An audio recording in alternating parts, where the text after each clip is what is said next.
வேலைக்கு போகும் தாய்மார்களுக்கு தாய்ப்பால் கொடுக்கறதுல எப்பயுமே பிரச்சனையாகவே இருக்கும். ஸோ அதை எப்படி ஹேண்டில் பண்ணலாம், எப்படி நம்ம அதை கொடுக்கலாம்னு சொல்லிட்டு இந்த வீடியோவில் பார்க்கலாம்.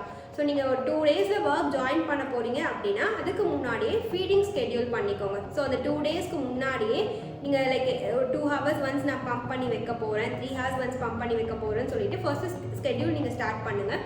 அண்ட் பம்பிங் நீங்கள் யூஸ்வலாக 2 மணி நேரத்துக்கு ஒரு வாட்டி பம்ப் பண்ணிக்கலாம். ஸோ நீங்கள் பம்ப் பண்ணுறதுக்கு முன்னாடி ப்ராப்பராக அந்த பாட்டில்ஸ் எல்லாமே க்ளீன் பண்ணி பம்ப் பண்ணுங்கள். அண்ட் ஸ்டெரைலாக இருக்கணும். அண்ட் நீங்கள் ஒன்ஸ் பம்ப் பண்ணி முடிச்சதுக்கப்புறம் டேட் அண்ட் டைம் ஸோ எல்லாமே லேபிள் பண்ணிவிடுங்க. அண்ட் ஒன்ஸ் நீங்கள் பம்ப் பண்ணதுக்கப்புறம் இந்த வீட்டில் இருக்க அம்மாவோ அப்பாவோ ஒரு ஹஸ்பண்டோ நீங்கள் பாப்பாவுக்கு எப்படி ஃபீட் பண்ணணுன்றதை சொல்லிக் கொடுங்க. ஒன்ஸ் நீங்கள் ஜாப் ஜாயின் பண்ணிட்டீங்க அப்படின்னா ஸோ அங்கே இருக்க என்விரான்மெண்ட் எப்படி இருக்குன்னு பார்த்துட்டு அதுக்கப்புறம் நீங்கள் ஃபீடிங் எப்படிலாம் பண்ணலான்னு சொல்லிட்டு அகைன் ஸ்கெடியூல் பண்ணுங்கள். And then every 2 hours once நீங்கள் லைக் பம்ப் பண்ணி அந்த மில்க்கு திருப்பி நீங்கள் வீட்டுக்கு ரிட்டர்ன் ஆனதுக்கப்புறம் நீங்கள் அந்த மில்க்கை வந்து பேபிக்கு ஃபீட் பண்ணலாம். ஸோ நீங்கள் இப்போ மார்னிங் பம்ப் பண்ணி வைக்கிறீங்க அப்படின்னா மார்னிங் ஃபுல்லாக அந்த மில்க்கை பாப்பா குடிக்கட்டும். அண்ட் நீங்கள் ஆஃபீஸில் பம்ப் பண்ணி வைக்கிற மில்க்கை வந்து நீங்கள் அகைன் ஈவினிங்கோ ஒரு நைட்டோ நீங்கள் வீட்டுக்கு வரும்பொழுது அந்த மில்க்கை வந்து பாப்பா எடுத்துக்கலாம்.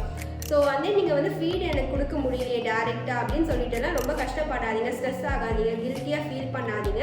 நீங்கள் இந்த மாதிரி கூட பண்ணலாம். நீங்கள் ஃபீட் டேரெக்டாக பண்ண முடியலனாலும் பம்ப் பண்ணி கூட நீங்கள் வந்து பேபிக்கு கொடுக்கலாம். ஹாப்பி சைல்டு, ஹாப்பி மாம்.